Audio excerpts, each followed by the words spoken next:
back to our continued series in the City Slicker. Last week, which is part 1, and it's up on the wall, we talked about prepping the City Slicker quilt. We talked about getting our fabrics organized. We talked about cutting out your crosses and your corners. And you can mix up your fabrics and do whatever you want. We talked about on that video what to watch out for directional fabric. And if you got jelly roll strips, okay, the night and the day. These jelly roll strips we found out are like 43 inches or 43.5. And depending on the size of the strips you got, if you got them from Petting Fabrics, I think I've heard from everybody but 2 people, or if you buy, we still have a supply of some jelly roll strips, because I bought a lot because I love this fabric. I'm going to be using it all year in multiple quilts. But if you got the jelly roll strip and you want to make it for this quilt and you're a couple inches short, email me. I will get you, this is a little pack where we took some of these strips and we cut them down into packages for people so they could get one other like arm of the cross, like right here, made out of a little extra fabric because they'll be just a little short in a jelly roll strip.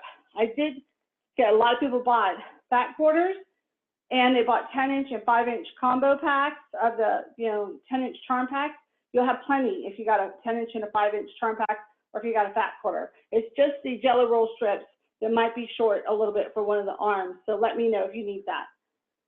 All right, now, last thing.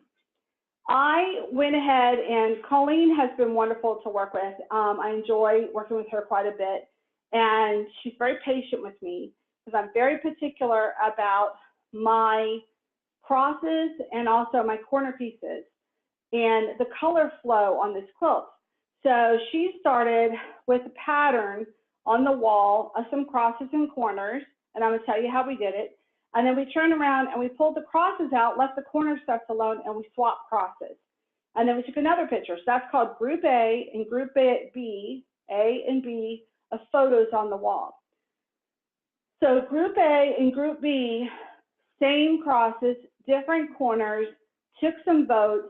And it's interesting to watch people say, I like A or I like B better. We got a lot of A votes.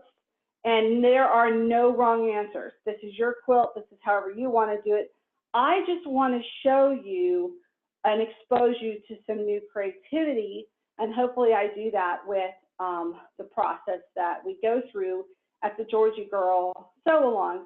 And I do want to thank several of you guys for your great inspiration. And I talked to Donna this week, and she, it was so flattering for me to see Donna say to me, she's a seasoned quilter, she's been sewing for quite a long time, and she said to me, that through our group, she started to introduce more colors into her quilts, and I think her exact word was something like to step outside the box. And that's really what I want. I want you all to enjoy these fabrics, take these traditional quilts that you make.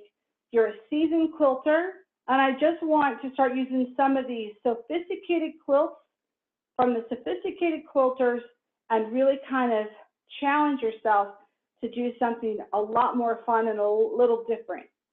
So let's talk about Group A and Group B panels for the case version of the quilt, and then we're going to finish with the pillow sham here that I have up on the wall, and I want to get you all to vote and tell me what you like. So first, let's talk about the Group A and Group pictures, Group A and Group B. What we did first was we took a cross of fabric. So we cut out our crosses, which were flowers. This is one of the examples, right? So we cut this out, the arms and the legs, and then we turned around and matched up the corner pieces. And so when we coordinate the corners with dark fabrics, right? So I'm going to put this behind me real quick. So we have this dark fabric, and we sit here and we took our corners and we coordinated the corners with this dark cross. So here's the dark fabric, here's some of the dark corner pieces, and it was really dark. And then we had some bright crosses with bright coordinating corners. It was really bright. So we have blobs of color on the quilt. And I'm like, it just doesn't, your eye doesn't flow. It looks at each panel separately and goes, wow, wow, wow. But your eye doesn't flow. And so what we did was we swapped the crosses, leaving the corners all coordinating in the same colorway. And it was like, wow, pop, it did it. Well, when I tried to explain that on the wall, people said, I don't see it. I don't get it. So I contemplated over how can I visually show you what we're talking about, and I realized I could do that with fat quarter strips. So if you bear with me for a second, I'm going to show that to you right here. In this example, think about it this way. I have 5 fabrics right here that are all bright. And so this is my bright flower in the center that I love. And all the corner pieces here are bright yellows and pinks. So this is one of the dark flower crosses that we have. And all the corners that we cut out to go with this dark cross. But this is your visual effect. You can see how bright this is. You can see how bold and dark this is. This is a more dramatic effect than what I'm talking about because it's big strips. But this is what's going to happen on your quilt. If you sew your corners and you coordinate your corners to the cross, you're going to have big blobs of bright and big blobs of dark on your quilt. But look what happens if you do this first, set up all your darks on a design wall, all the corners to match the cross, and then take the crosses out and swap them.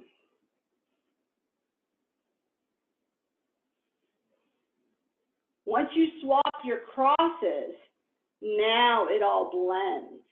Now your quilt will blend and your eye will flow to all the different panels at the same time because you're flowing the colors instead of blopping the colors. Okay, so I hope that makes sense. And I hope now when you go back and you look at A, panel group A versus group B, you're really seeing how the corners were, the corners were swapped for the crosses so that all the darks aren't together and all the brights aren't together. So in essence, I'm going to show you an example of what I'm talking about. We took this cross, okay, and we swapped up the corners for it. So what we had before for corners are not what we have today. So from A to B, they changed.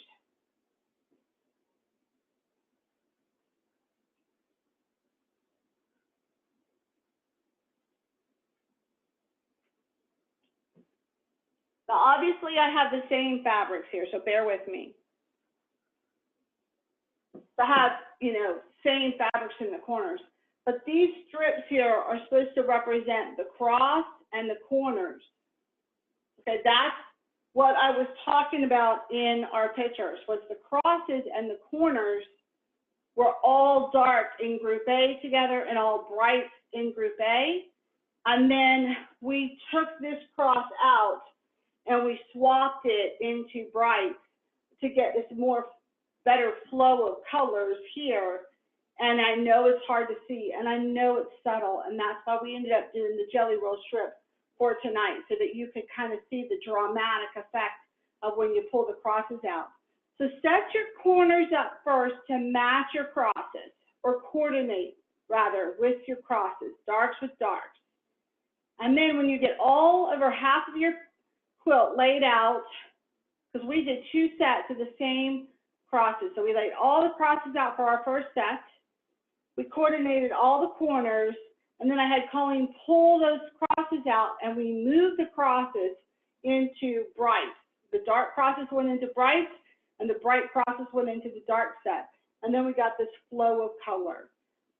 So I hope that helps give you an idea of what an optional way to design this quilt would be, and to think a little more differently about your color flow, okay? All right, we've got a couple minutes left. Now I want to talk about the Tula pink version. Here is on my wall, and our Tula version, although right now this week your homework is to now sew your panels together and to, you know, coordinate colors. That's our homework for this week to next week. And then next week we're going to talk about laying the panels out and sashing, and that's kind of the final step of getting that quilt top together. In the meantime, I want to talk about the pillow.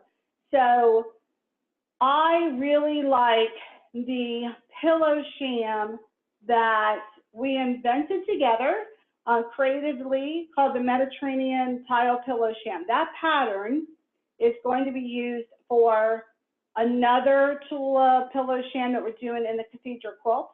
That pillow sham pattern is the pattern I'm going to use also with the Tula pink, the City Slicker version. I love how simple it is. You're sewing a top, you're quilting a top, you're sewing the back of your pillow sham, and then you're putting a zipper on the end. You could put buttons on the end, but I have a zipper in this pattern.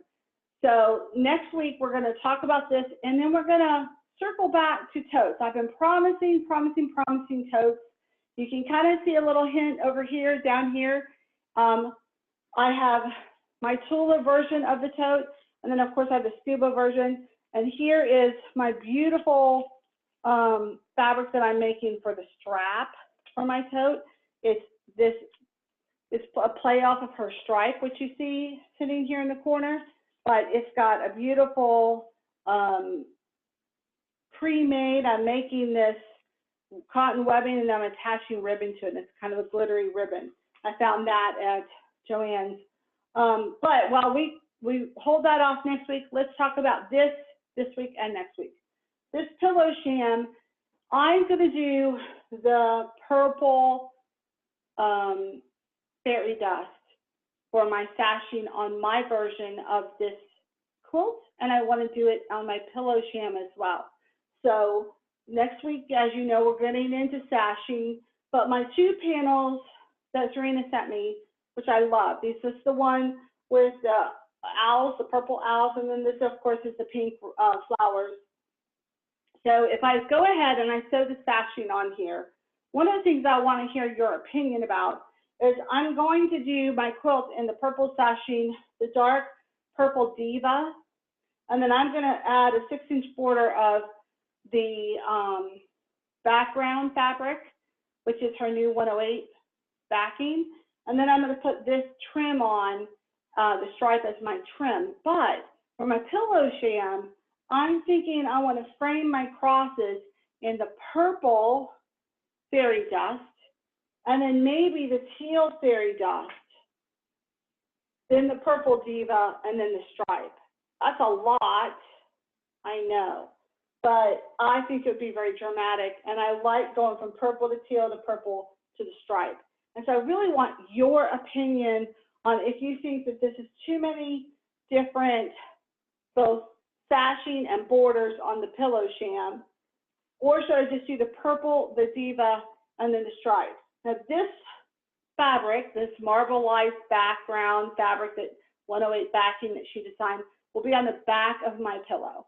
So this will be my trim, the stripe, but you know, I just would like to see your opinions on what you think on this pillow sham for me. The pattern will be the same once I get the top done, but right now I'm in the mode of trying to figure out how much dramatic do I want to make these pillow shams over the top of the quilt. So let me know your thoughts on that. And that concludes our part 2 series of the City Slicker. So now you have part 1, which is prepping and cutting. Part 2 tonight is coordinating the color flow for the panels. Next week, we're going to be talking about the sewn panels and the sashing to complete the top of this quilt. And then you will have a week to put that together and then quilt it and then put your final pictures up. I really want to see what you're doing with these wonderful Kaffe Fall 2018 fabrics. They are absolutely my favorite fabrics of all time. I probably will be using them as I can get them more and more over the next several years, it seems like. Hope they don't retire any of them soon. Okay, thank you.